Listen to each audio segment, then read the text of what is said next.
The SMU Student Senate is considering cutting $30,000 from the intramural budget, which could affect sports like basketball and soccer.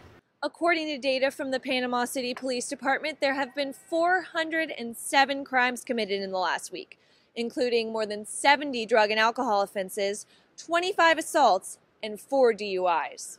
The author of the measure says that it mirrors Oklahoma's measures, which he says really haven't had a problem. Guns will still not be allowed to be carried on public college campuses, but there is upcoming legislation that could change that. 100 women have been elected to the U.S. House of Representatives to date. Supporters here at the Davis campaign headquarters are sure that she will continue to play a role in women's reproductive rights, even when she's not governor.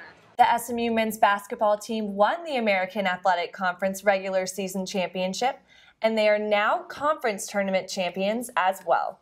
The Mustangs fought off a desperate Yukon Husky team 62-54 in front of a hostile environment in Hartford, Connecticut. Bundle up and stay inside tonight, Mustangs. The winter weather warning is in effect until noon tomorrow.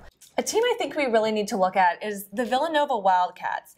As of right now, they are 11th in the nation for assists. They're great at passing the ball. I'd say one of the best teams in the country at doing that.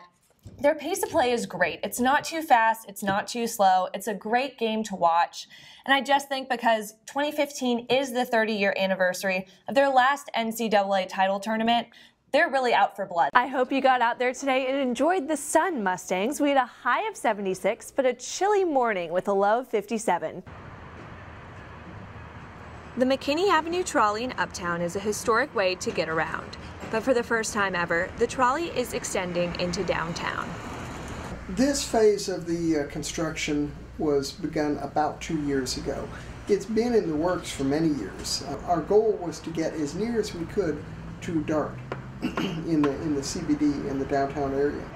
The new trolley line will run down the existing track on St. Paul Street, cut over to Federal Street, and run back down Olive Street. So we're within 200 feet of 2 DART stations. The extension hasn't been on time, and it hasn't been cheap. The project cost $10 million of private, local, and federal money. Landrum estimates that 40% of riders are tourists and 60% are residents. Love to get down and see all the new sights to see, all the museums and restaurants, of course.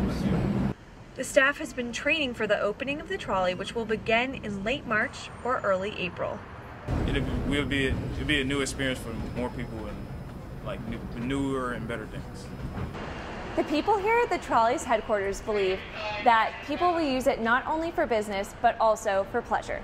The trolley will serve as the link between uptown and downtown, the old and the new. For SMU-TV, I'm Natalie Yezbick. In a garage in Highland Park, Texas, a recent SMU graduate is selling a lifestyle. Taylor Miller began making jewelry at age 9 and selling it across the country at age 12. You know, I think there's always a concern for a store to pick up a line when they're not sure if the line's going to be around.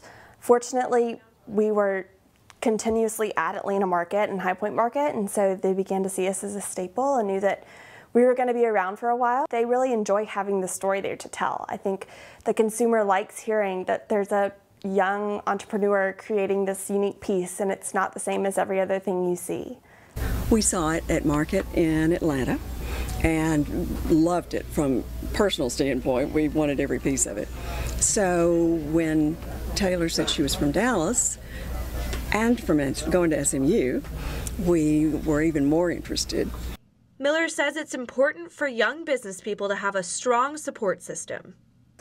My mom was always encouraging, just even from helping me make jewelry on the floor of my bedroom when I was 10.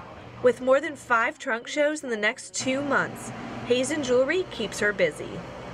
I think for the time being, I have to go into it with the mindset of this is my job, I'm giving it my all. I plan on running Hazen Jewelry for as long as Hazen Jewelry exists. For SMU-TV, I'm Natalie Yezbick.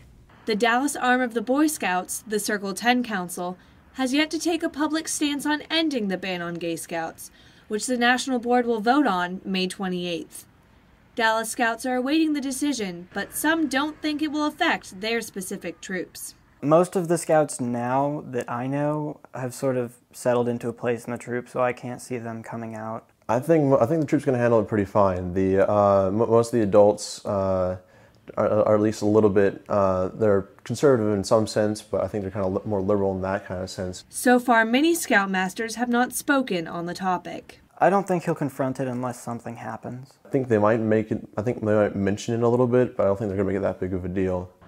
I spoke with the Scoutmaster from Troop 82, which meets here at Highland Park Presbyterian Church, and he said that they've asked Scouts to consider their views on Gay Scouts in private, and that they would not be discussing it as part of their program.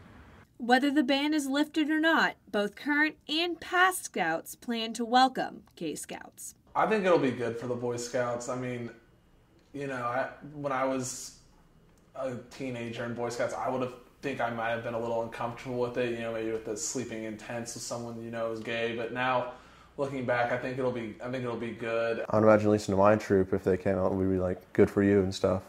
I would welcome him like I would any other person. For SMU-TV, I'm Natalie Yezbick.